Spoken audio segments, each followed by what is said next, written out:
ৰঙিয়া অতিৰিক্ত জিলা সত্ৰ ন্যায়াধীশ আদালতৰ গুৰুত্বপূৰ্ণ ৰায়দান 2019 বৰ্ষত চাংচাৰীত সংঘটিত হৈছিল এক নাৰকীয় ধৰ্ষণ কাণ্ড। বাইহাটা চাৰিআলিৰ অন্তৰ্গত জটিয়া ভাঙৰা গাঁৱৰ ৰহিম আলী নামৰ এজন যুৱকে সংঘটিত কৰিছিল উক্ত ধৰ্ষণ কাণ্ড। ঘটনা সংঘটিত হোৱাৰ পাছত ভুক্তভোগীয়ে বাইহাটা চাৰিআলি থানাত দাখিল কৰা এজাহাৰৰ ভিত্তিত 404/19 নম্বৰত ৰুজু হৈছিল গোচৰ। পৰৱৰ্তী পৰ্যায়ত ৰঙিয়া অতিৰিক্ত জিলা সত্ৰ ন্যায়াধীশ আদালতত 448-354 পক্সো আইনৰ 8 ধাৰাত 34/19 নম্বৰত চলিছিল বিচাৰ প্ৰক্ৰিয়া। পৰ্যাপ্ত সাক্ষ্য প্ৰমাণৰ অন্তত আজি ধৰ্ষণকাৰী ৰহিম আলীক ৰঙিয়াৰ অতিৰিক্ত জিলা সত্ৰ ন্যায়াধীশ মুকুল চেতিয়াৰ আদালতে 4 বছৰৰ সশ্ৰম কাৰাদণ্ড লগতে 2000 টকাৰ জৰিমনা বিহে। আনহাতে চৰকাৰী পক্ষৰ অধিবক্তা দেৱজিৎ শইকীয়াই আদালতে ভুক্তভোগী যুৱতীগৰাকীক জিলা আইন সেৱা প্ৰাধিকাৰীৰ তৰফৰ পৰা 1 লাখ টকাৰ আৰ্থিক সাহায্য প্ৰদান কৰাৰো নিৰ্দেশ দিয়ে বুলিও জানিবলৈ দিয়ে। Bureau report and time.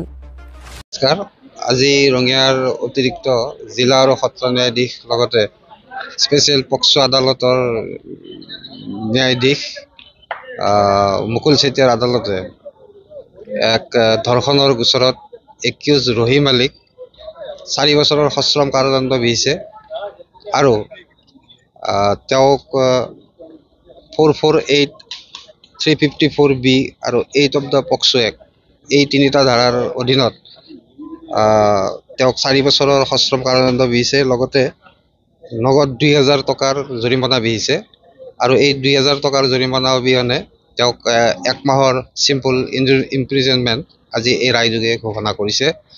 ইয়াতে আমি উল্লেখ কৰিব লাগিব যে এই গোচৰটোত যিগৰাকী ভিক্টিম আছিলে তেওঁক 1 লাখ টকাৰ এটা কম্পেনচেশ্যন আগবঢ়াইছে। ঘটনাটো হৈছিল জটিয়া ভাঙৰা, আমাৰ বাইহাটা চাৰিআলিৰ অধীনত জটিয়া ভাঙৰাত হৈছিলে আৰু